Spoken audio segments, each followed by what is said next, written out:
कैसे हैं? एक बार मेरे चैनल आओ सीखो आईवीसी पे आपका फिर से स्वागत है। मैं Sucheta Gupta, by profession company secretary, insolvency professional, आप सबका स्वागत करती हूँ। मैं आज एक केस और ये काफी समय बाद मैं आई हूँ इसको लेके। कुछ ऐसा ही रहा, कुछ कामों में फंसी रही तो नहीं कर पाई मैं ब्रीफ, बट लेकिन आज एक बहुत अच्छा केस है जो काफी चर्चा में है, जेट एयरवेज का। तो मैं आज उसको ब्रीफ करूंगी आप सबके सामने। मैंने भी काफी सेमिनार्स अटेंड करी, बट लेकिन मुझे भी बहुत सारे फैक्ट्स उस केस के समझ नहीं आए और नहीं क्लियर हुए। तो मैंने कहा कि मैं खुद ही उसको एक बार पढ़ूंगी पूरे केस को और समझूंगी और फिर आपको ब्रीफ करने की कोशिश करूंगी।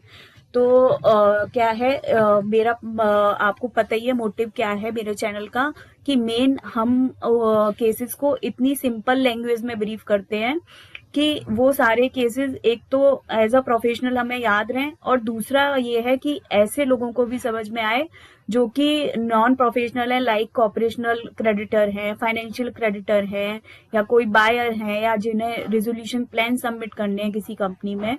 तो इस टाइप के उन लोगों को भी समझ में आए वो केसेस जो कि ना आईपी हैं, ना सीए हैं, ना सीएस हैं। तो शुरू करते हैं विदाउट एनी डिले इस केस को। तो ये केस का नाम है State Bank of India and ORS. इसमें एप्लीकेंट है और the consortium of mister Murari Lal Jalan and mister Florian Fritsch and ANR, ये इसमें रेस्पोंडेंट है। तो बेसिकली एप्लीकेंट है एसबीआई, और ये बेसिकली ये इन्होंने रिजोल्यूशन प्लान सबमिट किया है इस केस में। तो ये वो लोग है रेस्पोंडेंट। तो ये सुप्रीम कोर्ट का बड़ा रीसेंट सा जजमेंट है। तो शुरू करते हैं केस को। पहले क्या हुआ इस केस में? सबसे पहले ये हुआ कि एक ये जो केस पहले तो जो सुप्रीम कोर्ट में ये अराइज हुआ है, ये बिकॉज ऑफ द किस लिए अराइज हुआ है कि एक एनसीएलटी का ऑर्डर था। एनसीएलटी ने एक जजमेंट ऑर्डर पास किया 12/3/2024 को, उसके अगेंस्ट में ये अपील अराइज हुई है। सबसे पहला फैक्ट। फिर अब एनसीएलटी ने क्या किया था इस केस में? एनसीएलटी ने एडमिट कर लिया था जो भी ऑर्डर पास करा था एनसीएलटी ने, मतलब जो एडजुडिकेटिंग अथॉरिटी है, उन्होंने जो ऑर्डर पास किया था उसको ही सेम अपहेल कर लिया था एनसीएलटी ने, और अपील डिसमिस कर दी थी। तो इसकी वजह से ही ये फिर से सुप्रीम कोर्ट में गए हैं, एसबीआई दोबारा से सुप्रीम कोर्ट में गई है। तो अब हुआ क्या इस केस में कि सबसे पहले तो एनसीएलटी ने क्या हेल्ड किया था, जिसको एनसीएलटी ने भी अपहेल कर दिया, और इसी कारण से ये अपील में गया है कि जो रेस्पोंडेंट नंबर 1 है, आप जो देख रहे हो, had fulfill all the condition precedent as stipulated in the resolution plan। इन्होंने एनसीएलटी का कहना है कि जो ये जलान जी हैं, मुरारी लाल जलान, और ये जो पूरा कंसोर्टियम है, इन्होंने जो रिजोल्यूशन प्लान सबमिट किया है, इन्होंने अपनी सारी कंडीशंस फुलफिल कर दी हैं इस प्लान की। और जो 150 करोड़ इन्होंने दिए हैं पीबीजी में, परफॉर्मेंस बैंक गारंटी के अगेंस्ट में, वो एडजस्टेबल है। रिजोल्यूशन प्लान का जो फर्स्ट ट्रांच इन्हें देनी थी 350 करोड़ की, उसमें ये एडजस्टेबल है। तो मेन ग्राउंड ये है इनका, इसकी वजह से ये अपील में गए हैं। अब है क्या इसमें? सबसे पहले मैं ब्रीफ करूं आपको। सबसे पहले एनसीएलटी ने ऑर्डर पास किया था जिससे ये जो कंपनी है जेट एयरवेज इंडिया लिमिटेड, वो सीआईआरपी में चली गई थी 2019 में, 20/6/2019 में। डिमांड थी, इतने की डिमांड थी उस टाइम पे, 7,800 करोड़ का पूरा एडमिटेड क्लेम था जिसकी डिमांड थी। अब हुआ क्या कि इसमें कंसोर्टियम जो मुरारी लाल जलान और इनका कंसोर्टियम है, इन रेस्पोंडेंट नंबर 1 है जो एसआरए हैं, सक्सेसफुल रिजोल्यूशन एप्लीकेंट है बेसिकली। इन्होंने अपना प्लान सबमिट किया, तो सीओसी ने इस प्लान को 99.22% वोट से अप्रूव कर दिया इस प्लान को। फिर क्या हुआ कि अब रिजोल्यूशन प्लान अप्रूव हो गया, पर उसमें एक कंडीशन भी मेंशन थी इनके रिजोल्यूशन प्लान में कि ये विद इन 90 डेज में उसको पूरा करेंगे, पूरे कंडीशन फुलफिल करेंगे।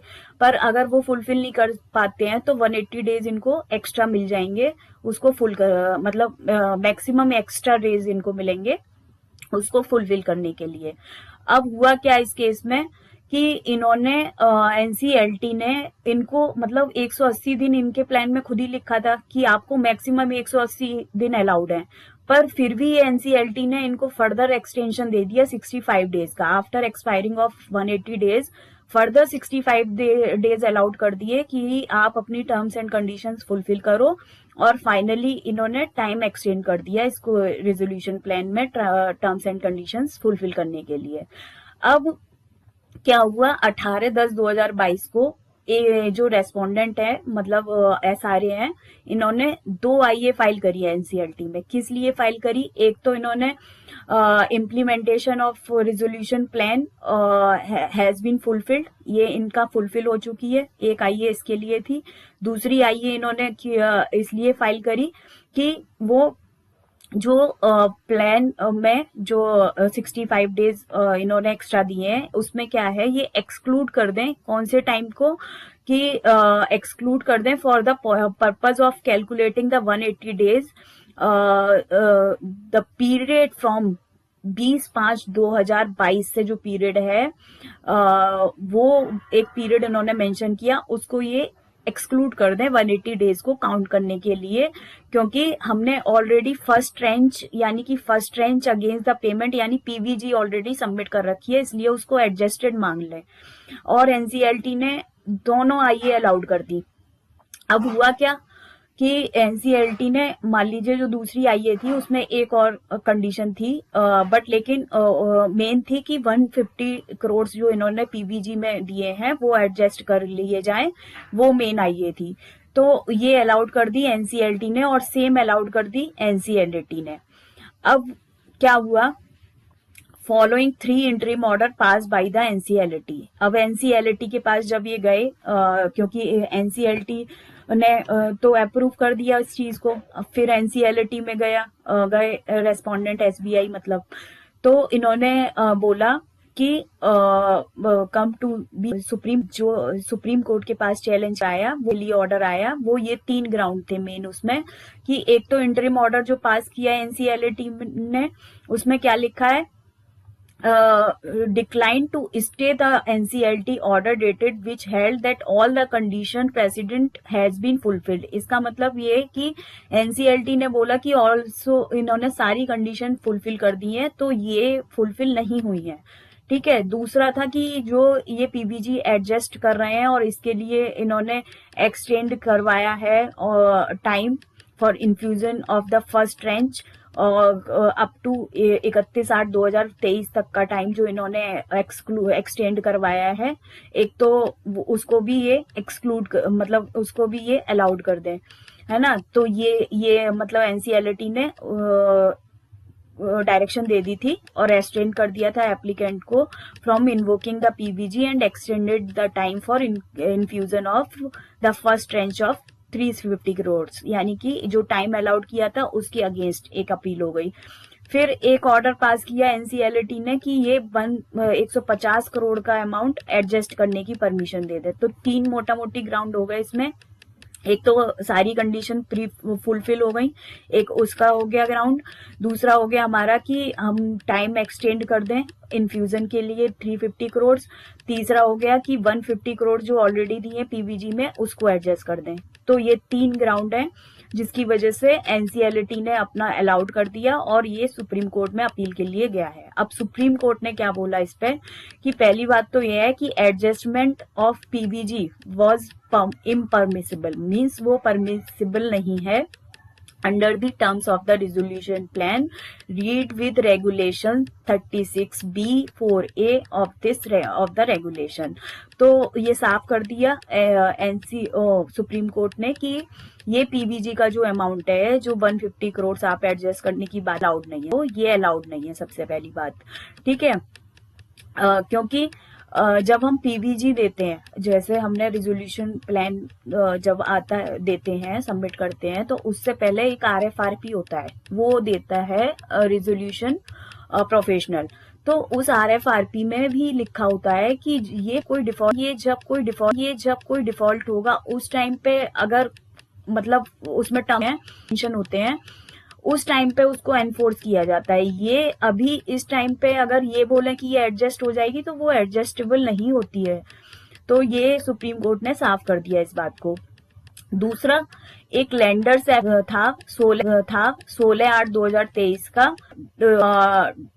वो ऐसी कोई कंडीशन है जो कि रिजोल्यूशन प्लान से डिफरेंट हो आपकी। आपने मान लीजिए अगर रिजोल्यूशन प्लान में कुछ दे दिया और वो अप्रूव हो गया और उसके बाद में एक एफिडेविट आप बाद में सबमिट कर रहे हो 16/8/2023 को, तो नहीं है और विजिबल नहीं है, और उसको हम ये नहीं कह सकते कि वो एज पर द प्लान है और एज पर द वो प्लान का पार्ट है।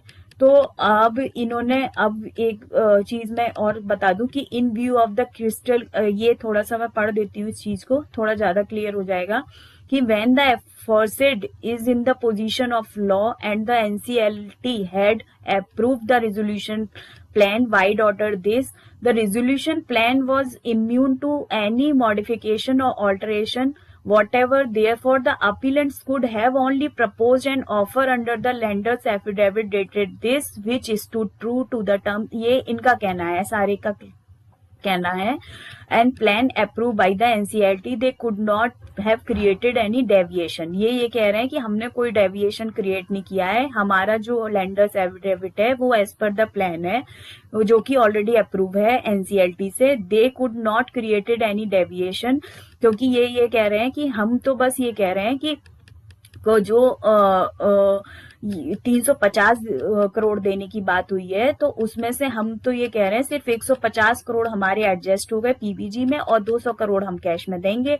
तो इसलिए हम ये नहीं कह सकते कि ये जो प्लान है और जो लेंडर्स एफिडेविट है वो दोनों अपने आप में एक दूसरे के अगेंस्ट हैं या डिफर हैं। ठीक है, तो both the resolution plan and lenders affidavit this date reflected the same terms. उनका कहना ये है, because the infusion of the first tranche payment 350 crore.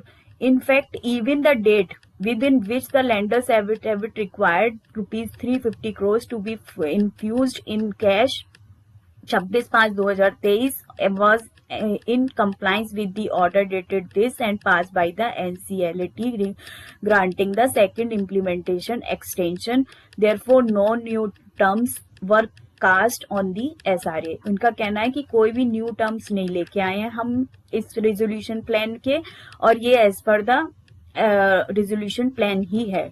But लेकिन सुप्रीम कोर्ट ने ये साफ कर दिया कि ऑर्डर जो 18/1/2024 का है, we are of the opinion that the PBG, क्योंकि जो 150 करोड़ है वो एडजस्ट नहीं हो सकते। तो अगर आप ये कह रहे हो लेंडर्स एफिडेविट के थ्रू कि 150 करोड़ ये एडजस्ट कर दिए हमने और 350 करोड़ 200 करोड़ हम बाद में देंगे, तो ये दोनों नॉट अलाउड है।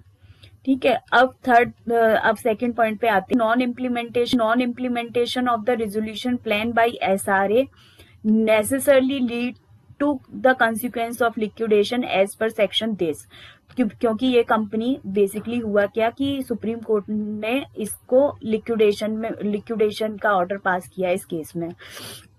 तो हम कह सकते हैं कि अगर रिजोल्यूशन प्लान नॉन इम्प्लीमेंटेड रहता है तो बिल्कुल वो लिक्विडेशन में ही जाएगी कंपनी। तो we have reach the conclusion that the SRA failed to implement the resolution plan by not infusing the first tranche of 350 crore in cash as well as other terms of the resolution plan, so will go for the liquidation. तो ये direction दिया supreme court ने।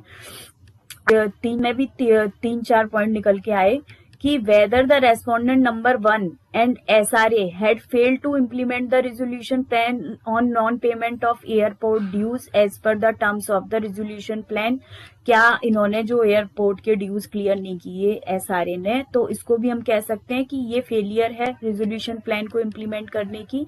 तो SRA not have the first tranche of as per 20 crore as per clause this within the period of 180 days from date and within the multiple extension granted has defaulted on the obligation towards the payment of the CIRP cost as well. So ये भी सुप्रिया की साफ कर दिया कि extension भी दिया गया आफ्टर एक्सपायरिंग ऑफ 180 डेज, तो ये उसको भी ये फुलफिल नहीं कर पाए, और ये इसलिए ये क्या होगा, लिक्विडेशन में ही जाएंगे क्योंकि नॉन इम्प्लीमेंटेशन माना जाएगा इस पॉइंट को भी।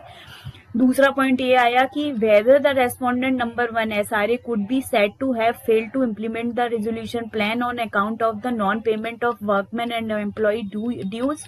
तो ये बात भी साफ हो गई कि यस, कि नॉन पेमेंट हुआ है वर्कमैन और एम्प्लॉय ड्यूज का in terms of the resolution plan.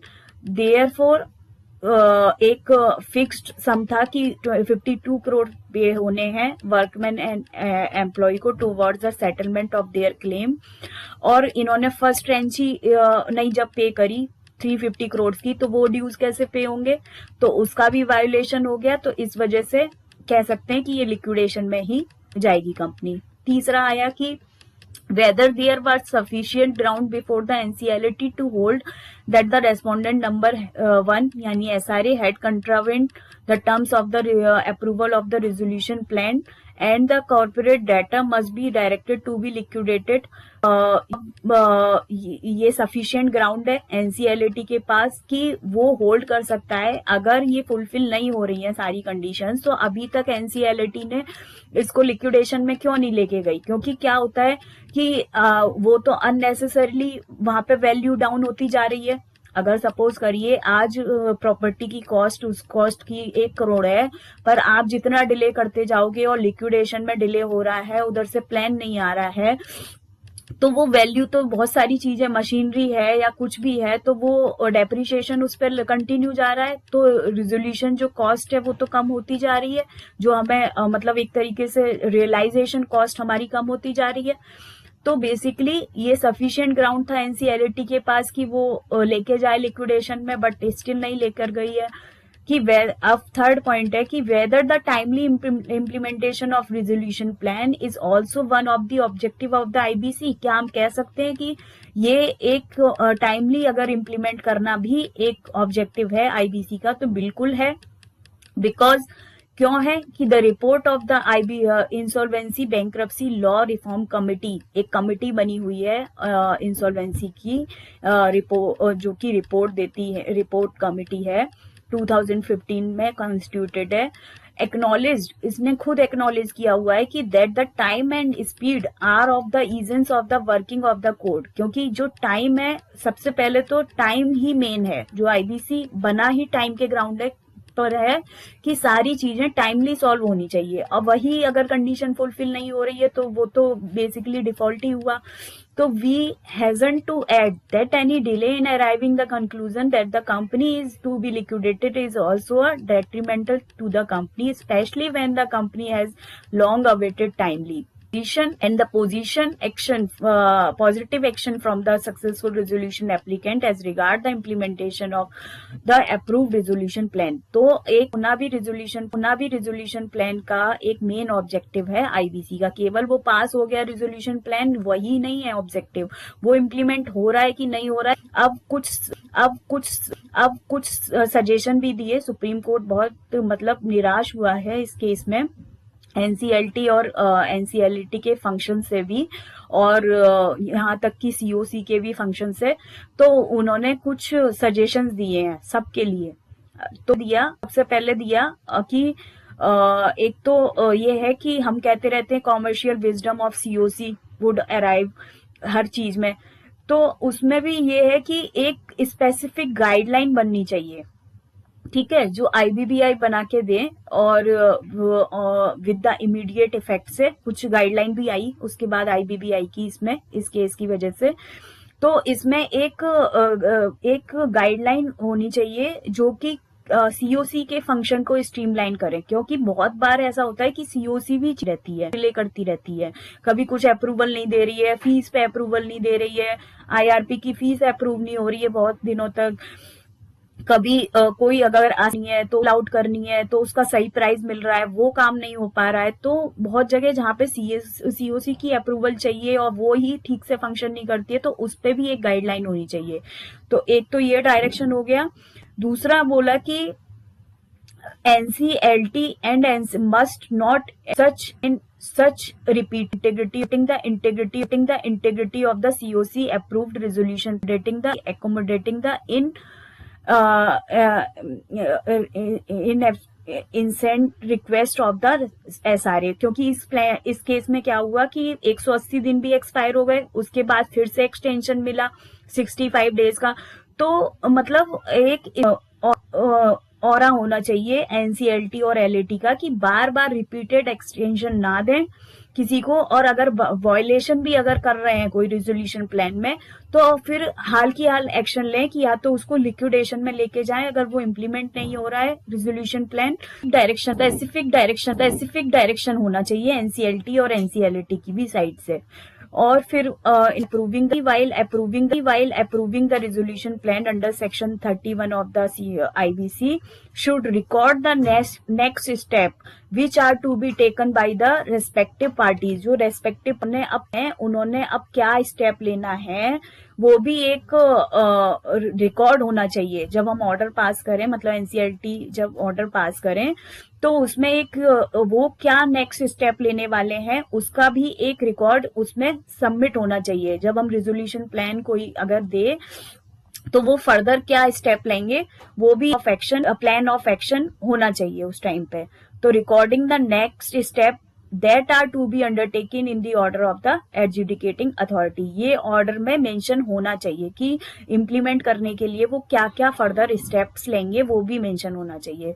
तो ये हो एंड और सजेशन भी उन्होंने दिए कि as regard the implementation of the approved resolution plan it is suggested that the IBC statutorily provide for the constitution of.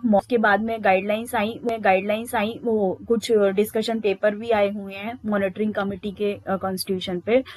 तो उन्होंने बोल दिया कि आपको एक स्पेसिफिक डायरेक्शन एक होनी चाहिए मॉनिटरिंग कमेटी की, कौन इंस्टीट्यूट होगी, कौन मेंबर्स होंगे, क्या होगा, वो एक पूरा specific once approve for the smooth hand over of the corporate debtor to the SRA। Presently such a provision is absent in the code. तो इसके लिए एक प्रोविजन बनाना चाहिए और इस डिफिकल्टी से काफी डिफिकल्टीज हुई हैं, तो ये प्रोविजन आना जरूरी है ऑन दी मॉनिटरिंग कमेटी के। Now the members often lack the domain knowledge. इन्होंने इस पे भी कमेंट कर दिया कि जो NCLT और NCLAT के जजेस हैं उनको भी या कुछ जो मेंबर्स जो हैं NCLT LAT के, तो उनको भी एक कंप्लीट नॉलेज होनी चाहिए हाई स्टेक इंसॉल्वेंसी मैटर्स की in order to properly adjudicate such matters. So we put the NCLT and NCLAT to notice that any act of contravention of this code larger rubric of judicial proprietary will not be tolerated. It means कि एक तो सबसे पहले उनकी खुद की एक domain knowledge होनी चाहिए। दूसरा उन्होंने ये भी साफ कर दिया अगर कोई ऑर्डर आपने दिया और उस ऑर्डर का कोई पालन नहीं कर रहा है और उसका कोई कंट्रावेंशन हो रहा है तो ये भी एक टॉलरेटेड नहीं होना चाहिए और उसके अगेंस्ट में तुरंत कोई ना कोई एक्शन लेना चाहिए। जैसे SRA इस केस में बार बार एक्सटेंशन मांग रहे हैं, ऊपर से इम्प्लीमेंट ये 350 करोड़ जो इन्होंने देने थे फर्स्ट ट्रेंच में वो भी सबमिट नहीं कर रहे हैं।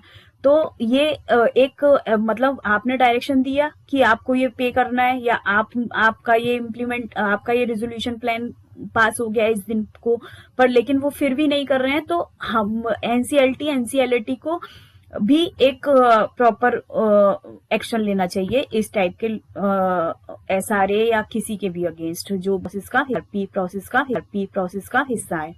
नाउ वन अनदर सजेशन इन्होंने दिया कि serious issue pertaining to the functional of the of member, shortage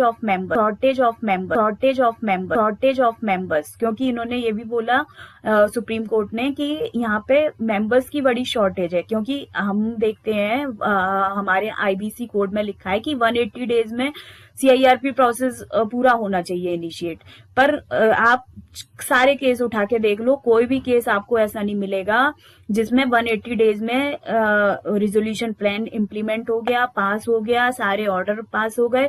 ऐसा कोई भी आज तक केस नहीं है। सारे केस मोर देन 2 years और 1 year ही हैं। तो ये किस लिए है? एक तो वजह ये है कि यहाँ पे मेंबर्स की शॉर्टेज है ट्रिब्यूनल्स में।